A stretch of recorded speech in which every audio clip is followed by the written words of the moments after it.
ولو كره الكافرون صدق الله العظيم. اسٹیج پر موجود زعماء قوم،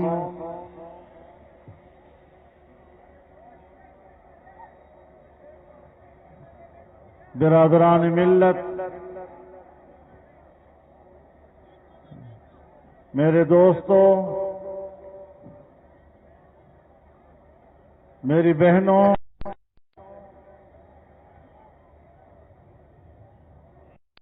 PDM کے زیر اہتمام آج کے اس کامیاب اور فقید المثال کانفرنس کے انعقاد پر آپ کو سلام پیش کرتا ہوں.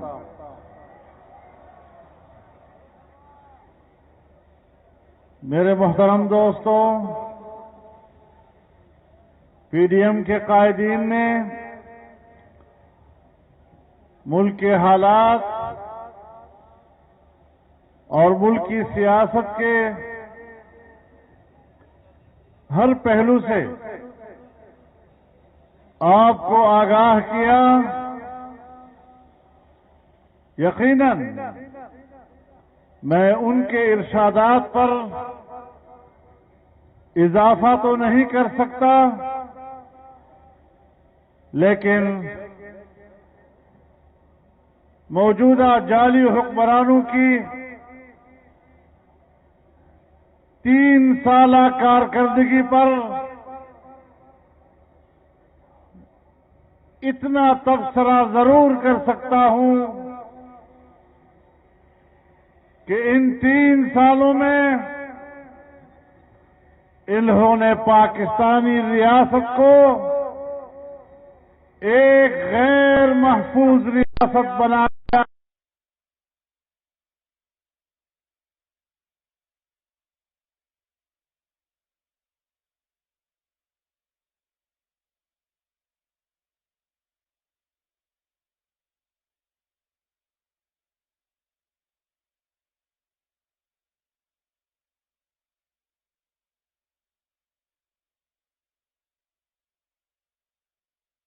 آج دنیا آگے بڑھ رہی ہے، لیکن پاکستان پیچھے کی طرف دھکیل دیا گیا ہے.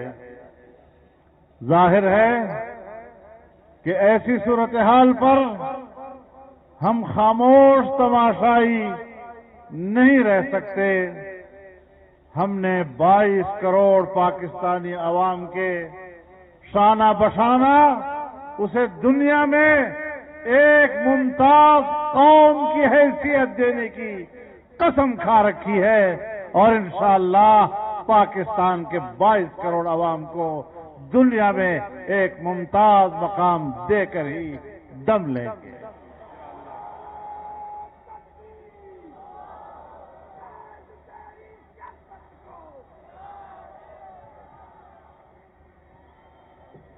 میرے محترم دوستو، بہت سے اسباب آئے. رمضان شریف گزرا،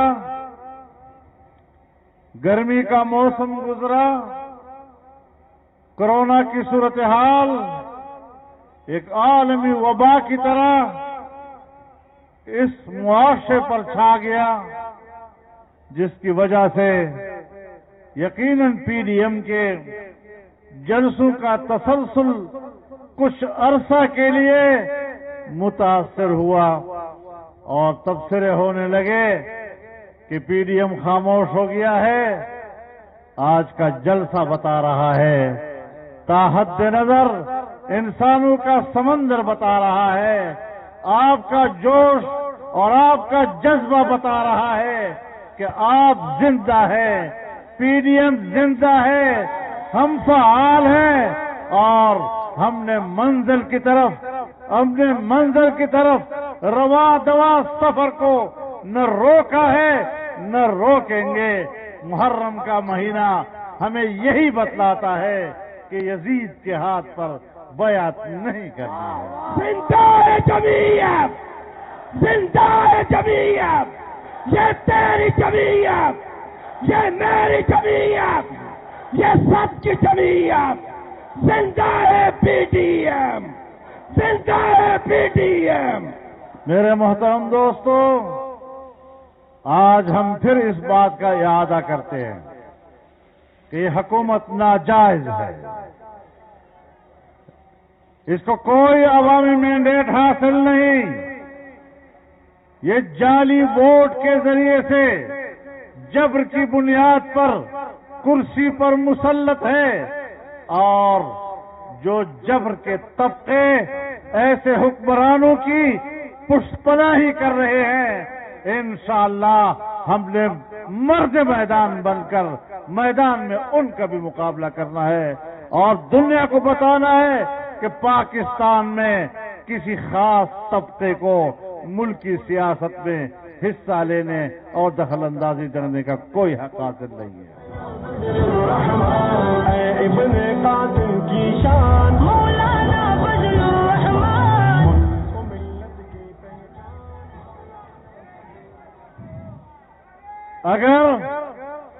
اگر ہماری فوج سیاست میں مداخلت کرتی ہے تو وہ آئین کے حلف سے روگردانی کر رہی ہے۔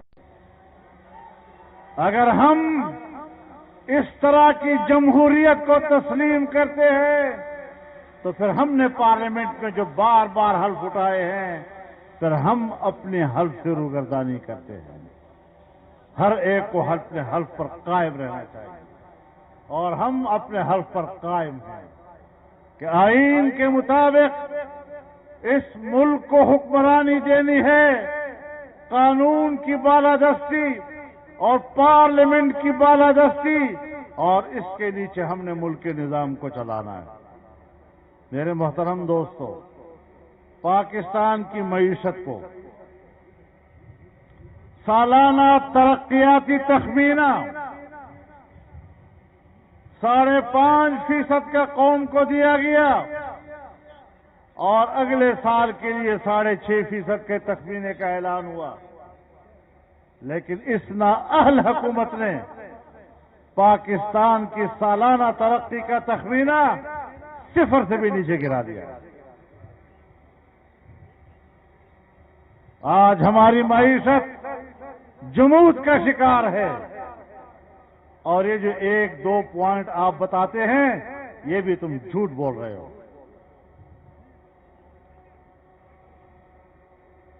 آج تمہاری نااہلی کے نتیجے میں غریب انسان کے لیے جینا مشکل ہو گیا ہے۔ آپ جائیں ذرا تنگ محلوں میں، تنگ گلیوں سے گزرتے ہوئے، وہاں کا غریب جب پہلے ایک حویلی میں 5 افراد ہوتے تھے تو 3 باروزگار ہوتے تھے اور 2 بے روزگار ہوتے تھے۔ آج ایک حویلی کے اندر اگر 5 افراد موجود ہیں تو 4 بے روزگار ہیں اور ایک کہیں مشکل سے روزگار پر ہے۔ آپ بتائیں، ایک آدمی اس معمولی سی مزدوری میں پورے خاندان کو کیسے پال سکے گا؟ آج غریب آدمی کی جیب میں اتنا پیسہ نہیں ہے کہ وہ بازار سے راشن خرید کر لا سکے۔ کئی 100 گنا مہنگائی بڑھ گئی ہے۔ آج گندم اور آٹا نہیں مل رہا ہے، آج چینی ناپید ہو رہی ہے، آج گھی لوگوں کو نہیں مل رہا، آج دوائیوں کی قیمتیں کہاں پہنچ گئی ہیں۔ چند روز پہلے میں ایک ڈاکٹر سے بات کر رہا تھا جو اپنے کلینک کا مالک ہے، میڈیکل سینٹر کا مالک ہے۔ وہ کہتا ہے میں اپنے علاج کے لیے دوائی نہیں خرید سکتا، اتنی مہنگی ہو گئی ہے۔ کہاں تو نے ملک کو پہنچا دیا؟ پاکستان اس لیے حاصل کیا گیا تھا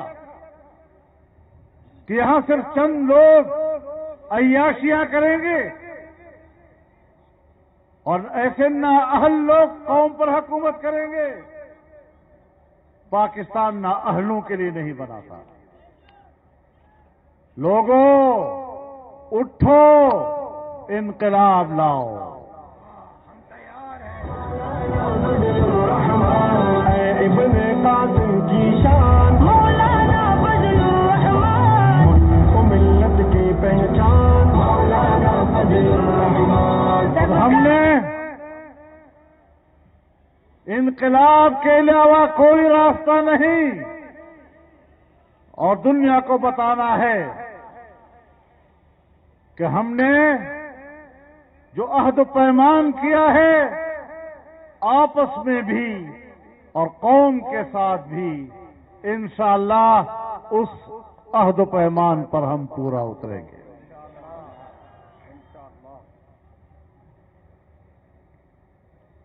میں اپنی قوم سے کہنا چاہتا ہوں کہ مایوسی کی طرف نہیں جانا۔ مچھلی سے کسی نے کہا، بلکہ سمندر نے کہا، کب تک تیرتے رہو گے؟ تھک جاؤ گے؟ تو مچھلی نے کہا، جب تک تیرے اندر موجیں مارنے کی طاقت ہے تب تک میرے اندر ان موجوں میں تیرنے کی طاقت ہے۔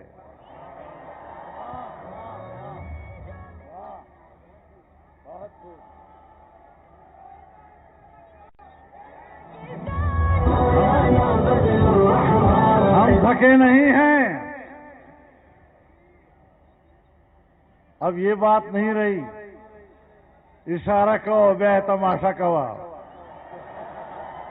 اشارے نہ خبر ہوتے دوست اس برد وقت بردوں پہ کہو۔ اپنے جذبوں کو بلند رکھیں، اپنی جرت کو قائم رکھیں۔ بزدلی کسی کافر کی علامت ہوتی ہے، بزدلی کبھی مومن کی علامت نہیں ہوا کرتی۔ المؤمن لیس بجبار۔ نعرہ تکبیر! کہ تیری جرت کو ملت کے فخروں مولانا فضل الرحمان، ملک و ملت کی پہچان مولانا فضل الرحمان۔ میرے محترم دوستو، جب آپ کی معیشت کمزور ہے آپ کبھی بھی ایک کامیاب خارجہ پالیسی نہیں بنا سکتے۔ جب تک آپ دنیا کے مفادات اپنے ساتھ وابستہ نہیں کر سکیں گے، آپ اپنے ملک کے لیے دوست پیدا نہیں کر سکیں گے۔ حکومت چین اس خطے کی سپر طاقت ہے، اقوام متحدہ اور سلامتی کونسل کی ویٹو پاور ہے،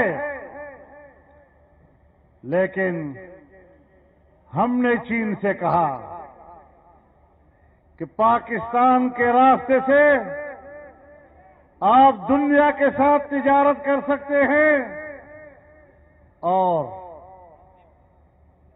سیاسی جماعتوں نے، میاں نواز شریف صاحب نے سی پیک کا افتتاح کیا، کام شروع ہوا۔ چین کے مقابلے میں عالمی قوتوں کو برداشت نہیں ہوا۔ جب پاکستان ترقی کی راہ پہ جانے لگا، چین جیسی قوت اس نے دنیا میں تجارت کرنے کے لیے پاکستان کے راستے کو ترجیح دی۔ یہ پاکستان کی بہت بڑی کامیابی تھی۔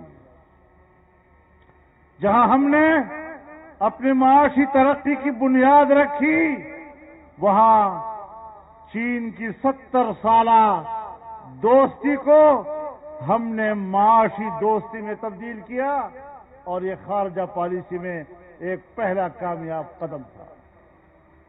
لیکن جو عمران خان کبھی کبھی نمائش کرنے کے لیے امریکہ کے خلاف ایک آدھ جملہ بھی کہہ دیتا ہے، اس نے امریکی ایجنٹ کا کردار ادا کرتے ہوئے، یہودی ایجنٹ کا کردار ادا کرتے ہوئے پاکستان کو دوستوں سے محروم کیا، پاکستان کی معیشت کو زمین پہ بٹھا دیا، اسے زمین بوس کر دیا. آج ہم تنہائی کا شکار ہیں.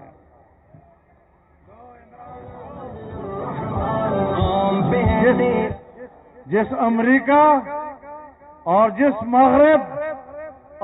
مغرب کے مالیات اداروں اور ان کی بینکوں کی امداد کی لالچ میں ہم نے چین کی سرمایہ کاری کو سبوتاژ کیا، انہوں نے بھی کوئی مدد نہیں کی، انہوں نے بھی ہمیں تنہا چھوڑ دیا.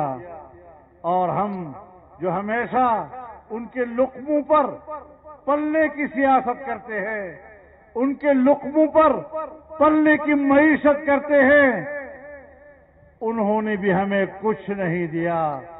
اور آج ہم کہہ رہے ہیں کہ افغانستان میں ہم کسی بھی کارروائی کے لیے پاکستان کے ہوائی اڈے نہیں دیں گے. تم سے اڈے مانگے کس نے ہیں؟ وہ اڈے تو خود وہ پہلے سے اپنا سمجھتے ہیں اور ان کی فضائیں اب بھی استعمال ہو رہی ہیں، لیکن تم اڈوں کی بات کرتے ہو. تم نے تو کل پرسوں امریکیوں کو پورے اسلام آباد کے ہوٹلیں مہیا کر دیے ہیں، کراچی کے ہوٹل سارے ان کے حوالے کر دیے، پورے ملک کے ہوٹل ان کے سامنے بچھا دیے. کس بنیاد پہ؟ کس بنیاد پہ؟ ان کے لیے کوئی ویکسین شرط نہیں ہے. جو افغانستان میں 20 سال انسانیت کا خون کر چکا ہے، جو انسانی حقوق کو پامال کر چکا ہے، اور جس کے ہاتھوں سے اور جس کی انگلیوں سے انسانیت کا خون ٹپک رہا ہو، اسے انسانیت کی قیادت کرنے کا کوئی حق حاصل نہیں ہے. نعرہ تکبیر! امریکہ امریکہ امریکہ جو یار!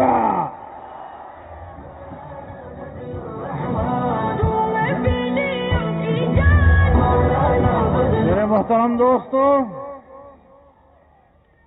آج ہم نے کس کے مفادات کے لیے اپنے جغرافیے کو تبدیل کر دیا ہے؟ ہم نے کشمیر بیچ دیا اس مودی کو، جو مودی ہمارا فون سننے کے لیے تیار نہیں، جو مودی ہمارا فون اٹھانے کو تیار نہیں. ہم نے کشمیر اس کو بیچ دیا، اور جو بقیہ کشمیر رہ گیا ہے اس بقیہ کشمیر پر کہتا ہے کہ میری حکومت آئی تو میں آزاد کشمیر کے لوگوں کو ریفرنڈم کی اجازت دوں گا.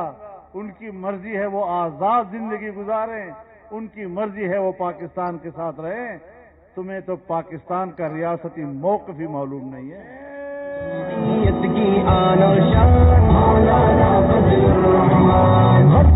جس وزیر اعظم کو یہ تک معلوم نہ ہو کہ کشمیر پر پاکستان کا ریاستی موقف کیا ہے، 48 اور 49 کی سلامتی کونسل کی قراردادیں کیا تقاضا کرتی ہیں، ایسے شخص کے ہاتھ میں کشمیر دینا یہ کشمیر کو بیچنے کے مترادف ہے.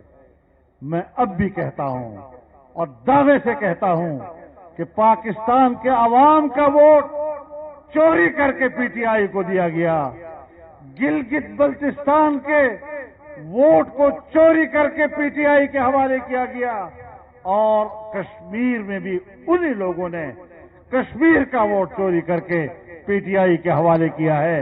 یہ لوگ نااہل ہو کر حکومت کرنے کا حق نہیں رکھتے ہیں۔ کشمیر فروش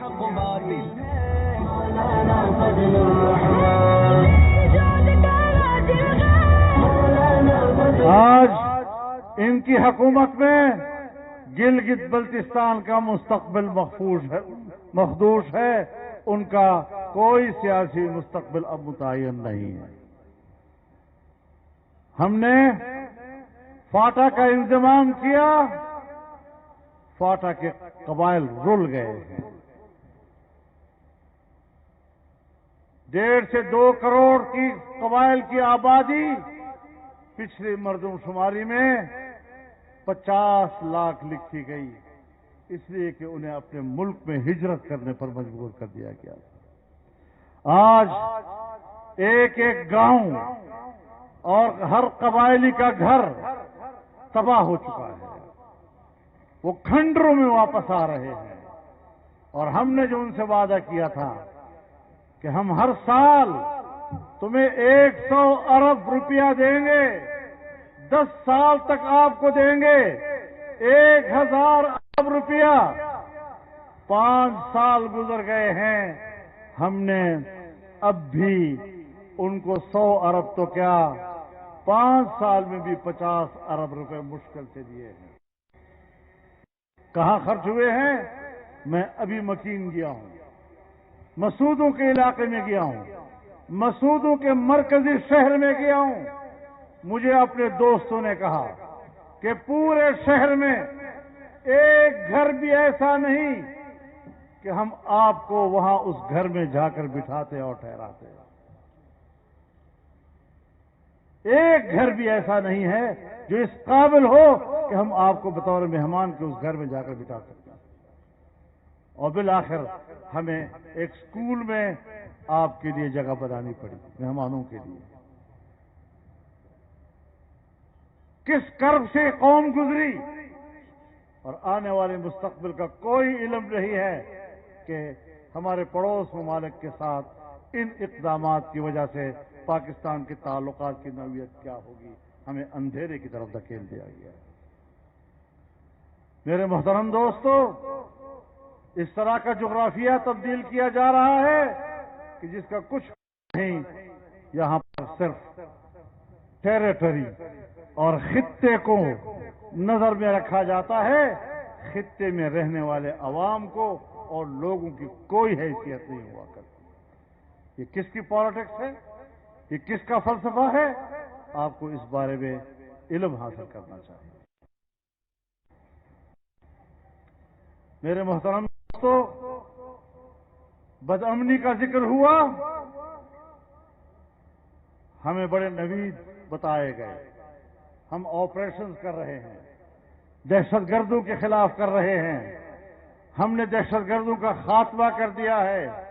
ہم نے کہا ہمیں یہی چاہیے کہ پاکستان کے ہر شہری کو امن ملے۔ میں جس علاقے سے تعلق رکھتا ہوں، میرے پیچھے قبائلی علاقہ ہے، اس کے پیچھے افغانستان ہے۔ آج بھی صورتحال جوں کی توں ہے۔ کس بنیاد پر تم نے قوم کے بچوں کو اپنے ملک پہ ہجرت پر مجبور کیا؟ میری بیٹیوں کو، میری بہنوں کو، میری ماؤں کو گھروں سے نکال کر تم نے کتنے سال اس ملک کے اندر در بدر کر کے گھر گھر ان کو بھیک مانگنے پہ مجبور کیا، ان کی طرز معاشرت تبدیل کر دی، اور پھر اس ماحول میں تم نے ان این جی اوز کو بھیجا جو سوائے فحاشی اور عریانی پھیلانے کے ان کا اور کوئی کردار نہیں ہوتا۔ انسانیت کے نام پر کس طرح انسانیت کی عزتیں لوٹی جاتی ہے۔ میرے محترم دوستو، انشاءاللہ العزیز اب پاکستان میں صرف جلسے نہیں ہوں گے، جلسے بھی ہوں گے اور روڈ کاروان بھی چلیں گے۔ اب استحکام پاکستان مولانا فضل الرحمان، ملت کی پہچان مولانا فضل الرحمان۔ روڈ کاروان بھی چلیں گے اور اسلام آباد کی طرف مارچ بھی ہوگا انشاءاللہ۔ مولانا فضل الرحمان ختم نبوت کی خاطر مولانا فضل الرحمان تن من ہے تیرا غازل مولانا۔ افغانستان میں آج امارت اسلامیہ کی طرف سے وسیع البنیاد حکومت کی پیشکش بھی ہوئی، عام معافی کا اعلان بھی ہوا۔ 20 سال میں ان کے ساتھ جو ہوا گوانٹانامو بے میں ہوا، بگرام جیل میں ہوا، شبرغان جیل میں ہوا، جو انسانی مظالم ان کے ساتھ ہوئے آج انہوں نے سب کچھ معاف کر دیا اور سب کو کہا ہے آؤ حکومت میں شریک ہوں۔ میں افغانستان کی تمام سیاسی قوتوں سے کہنا چاہتا ہوں کہ جس فراخ دلی کا مظاہرہ افغانستان کی ایک فاتح امارت اسلامیہ نے کیا ہے، آپ کو بھی اسی فراخ دلی کے ساتھ ان کی اس دعوت کو قبول کر لینا چاہیے۔ جو غیر مشروط پیشکش انہوں نے کی ہے، آپ بھی ان کی پیشکش کو غیر مشروط طور پہ قبول کریں۔ میں امریکہ اور مغربی دنیا سے بھی کہنا چاہتا ہوں، معاہدہ تم نے کیا ہے، معاہدے کی پاسداری کرو اور افغانستان میں ایک وسیع البنیاد حکومت کے قیام کے لیے اب نئی شرطیں نہ لگایا کرو۔ مان لو دل سے مان لو کہ تم شکست کھا چکے ہو۔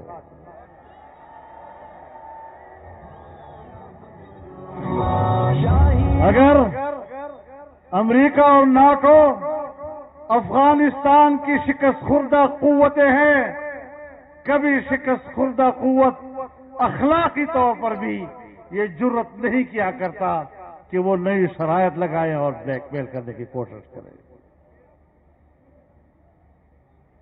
اور ہم چاہتے ہیں کہ خطے میں امن ہو، ہم چاہتے ہیں کہ پڑوسی ممالک کے ساتھ پاکستان کے مستحکم اور اچھے تعلقات ہوں۔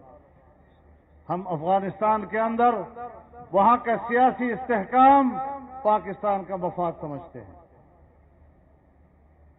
ایران کے ساتھ تعلق، چائنا کے ساتھ تعلق، ہندوستان کی صورتحال پر ایک مضبوط عوام کی نمائندہ حکومت ہی کوئی پالیسی بنا سکتی ہے۔ یہ ڈرپوک کیا ان کو کہوں، کیا چیز ہے، یہ پاکستان کی پالیسی بنا سکتے ہیں؟ یہ اس بات کی پالیسی بنا سکتے ہیں کہ ہم نے آج کا دن کس نشے میں گزارنا ہے؟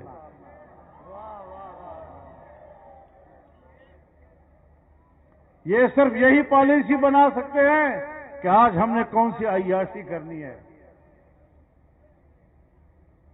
ملک کو چلانا، کسی دوسرے ملک کا اعتماد لینا، تم سے تو کوئی بات کرنے کو تیار نہیں ہے۔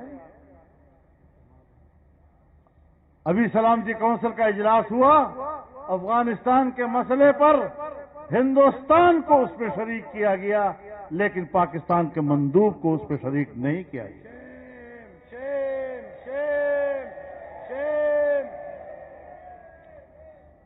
تم نے انسانی حقوق، اقوام متحدہ کے انسانی حقوق کمیشن میں ایک قرارداد پیش کی، تمہیں تو یہ بھی پتہ نہیں تھا کہ اس کمیشن کے ارکان کتنے ہیں۔ ہماری وزارت خارجہ بیان دیتی تھی 57 ممالک کی ہمیں حمایت حاصل ہے، 57 ممالک کی۔ پتہ چلا کہ کل اراکین 47 ہیں، 57 ہیں ہی نہیں۔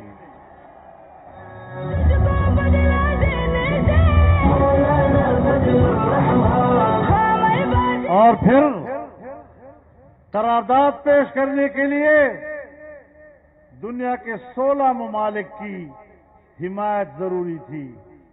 ہم 16 ممالک کی حمایت بھی حاصل نہیں کر سکے. پاکستانیوں، اب تو ذرا سوچ لو کہ ہم نے قربانیاں دے کر پاکستان کو بچانا ہے. قربانیاں دے کر پاکستان حاصل کیا گیا. آج وہی پاکستان اپنی بقا کے لیے ہم سے قربانی مانگ رہا ہے. ہم نے قربانی کے لیے میدان میں نکلنا ہے یا نہیں؟ ہم نے سڑکوں پہ آنا ہے یا نہیں؟ آج ہمارے ملک میں وکلاء احتجاج پر، میڈیا کے لوگ احتجاج پر، ڈاکٹر احتجاج پر، مزدور احتجاج پر، اور ابھی حال ہی میں 17,000 ملازمین کو برطرف کر دیا گیا. گو کہ یہ کام ہمارے ایک جج صاحب نے کیا. تاہم جج بھی اگر ظلم کا فیصلہ کرے گا تو ہم اس پر اپنا احتجاج نوٹ کرانے کا حق رکھتے ہیں. ہم لے کے رہیں گے، ہم لے کے رہیں گے، اس جوش سے لیں گے، اس نشائی سے لیں گے. تو نہ اس ملک کی سیاسی طور پر اس حکومت کا کوئی جواز، نہ کارکردگی کے لحاظ سے اس کا کوئی جواز، نہ معاشی حوالے سے وہ قوم کو کچھ دے سکی، نہ امن و امان کے حوالے سے یہ ملک کو کچھ دے سکی. پچھلی حکومت نے اگر کچھ دیا تھا وہ بھی برباد کر دیا. ظاہر ہے جب ایک شریف آدمی، عقل مند آدمی اپنا کمایا ہوا پیسہ، اپنی دولت راستے میں چلتے ہوئے ایک دیوانے اور پاگل کے ہاتھ میں پکڑائے گی تو پھر وہ پیسہ ضائع ہوگا یا نہیں ہوگا؟ ہم نے ایسی مخلوق کے حوالے کیا ہے. وہ کسی زمانے میں کہتے ہیں ملک کا ایک بادشاہ جیل میں گیا تو پاگل خانے میں چلا گیا. تو پاگل سے پوچھا، پاگل نے اس سے پوچھا تم کون ہو؟ اس نے کہا میں ملک کا صدر ہوں. پاگل نے کہا جب میں جیل خانے سے باہر ہوتا تھا تو میں بھی اپنے آپ کو صدر کہتا تھا.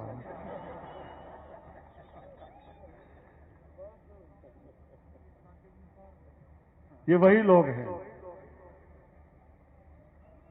ثاقب نثار مافیا ہے، ڈیمے بنانے والا. ایسے عناصر سے ملک کو آزاد کرنا ہے. ایسے کرپٹ لوگوں سے ملک کو آزاد کرانا ہے. دوسروں کو تانے دیتے ہو، تمہارا احتساب کرنا ہے. کہاں گیا فارن فنڈنگ کیس کا مسئلہ؟ کہاں چلا گیا وہ مسئلہ؟ کہاں گیا ملم جبے کا معاملہ؟ کہاں دفن کر دیا اس کو؟ پشاور کی BRT کا مسئلہ، گندم سیکنڈل کا مسئلہ، تمہارے خلاف اربوں خربوں کے کرپشن کے سیکنڈل سامنے آئے. آج وہ کیوں دفن کیے جا رہے ہیں؟ پھر ظاہر ہے کہ نیب ایک جانبدار ادارہ ہے اور ایسی ادارے کو ختم ہو جانا چاہیے. ایک اشارہ ہو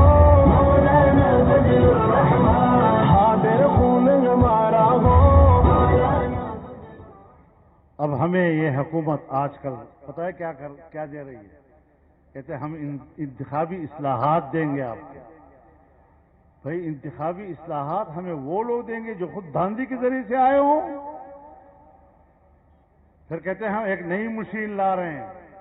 پوری دنیا نے اس مشین کو مسترد کیا ہے. پاکستان کے الیکشن کمیشن نے اس کو مسترد کیا ہے. وہ مشین کون سی ہے؟ جو ووٹ کو چوری کرنے میں مہارت رکھتا ہے. ایسا مشین ہے. ہم تمہارے انتخابی اصلاحات کو جوتے کے نوک پر رکھتے ہیں۔ تم کون ہوتے ہو ہمیں انتخابی اصلاحات دینے والے؟ تم تو مردود ہو، تم مسترد شدہ ہو، تمہاری پالیسیاں ناکام، اور تم نے آئندہ انتخابات میں بھی دھاندلی ہی کی سوچی ہوئی ہے کہ کسی طرح دھاندلی کر کے پھر آ جائیں، لیکن تم پھر آ کر دوبارہ دکھا کے دکھاؤ انشاءاللہ۔ آسان بات ہے، ہمیں تم نے مذاق بنا لیا ہے، تم نے قوم کو کھلونا بنا دیا ہے۔ ہم بڑے حوصلے سے حالات برداشت کر رہے ہیں، لیکن حوصلہ کب تک چلے گا؟ یہ نوجوان کب تک قابو رہے گا؟ کب تک ہم ان کو قابو رکھیں گے؟ نہ اس ملک میں اسلام کا نظام آیا، نہ یہاں جمہوریت آئی، نہ یہاں خوشحال معیشت آئی۔